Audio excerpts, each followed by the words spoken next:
Hello friends, ఎలా ఉన్నారండి? ఈరోజు స్పెషల్ స్ప్రింగ్ ఆనియన్స్తో బజ్జీ అండి. స్టార్ట్ చేద్దాం. దానికోసం ఫస్ట్ శనగపప్పు, పెసరపప్పు సోక్ చేసుకొని జీరా ఇంకా పచ్చిమిర్చి యాడ్ చేసి గ్రైండ్ చేసుకోవాలండి. దాని తర్వాత సాల్ట్ మిక్స్ చేసుకోవాలి. మిక్స్ చేసుకున్న బ్యాటర్ ఇదండి. దాంట్లో ఆనియన్స్ యాడ్ చేసుకోవాలండి సన్నంగా తరుక్కొని. దాని తర్వాత స్ప్రింగ్ ఆనియన్స్ కూడా యాడ్ చేసుకొని చక్కగా మిక్స్ చేసుకోవాలండి. మిక్స్ చేసుకున్న తర్వాత ఆయిల్ హీట్ చేయండి. హీట్ అయ్యాక చిన్న చిన్న వడలాగా యాడ్ చేసుకోవడమేనండి. చూడండి, ఇలా చిన్న చిన్న వడలా యాడ్ చేసుకోండి. చక్కగా ఒక పక్క చక్కగా ఫ్రై అవ్వనివ్వాలండి. ఫ్రై అయ్యాకే ఫ్లిప్ చేయాలి, లేదంటే ఇవి ఇరిగిపోతాయండి.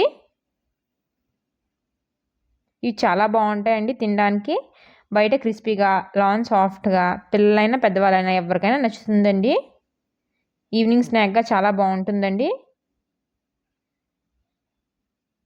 ఎలాగ ఇప్పుడు స్ప్రింగ్ ఆనియన్ సీజన్ కదండి, ఇవి అందరికీ ఈజీగా అవైలబుల్ ఉంటాయండి. చూడండి, చక్కగా ఫ్రై అయ్యాయి కదండి. ఇప్పుడు వీటిని తీసుకోవాలండి.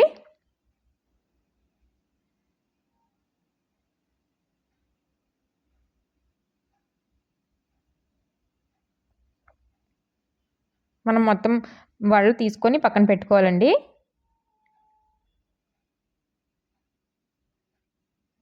మన ఎమ్మి వడలు రెడీ అయ్యాయండి. మీకు వీడియో నచ్చితే లైక్ చేసి సబ్స్క్రైబ్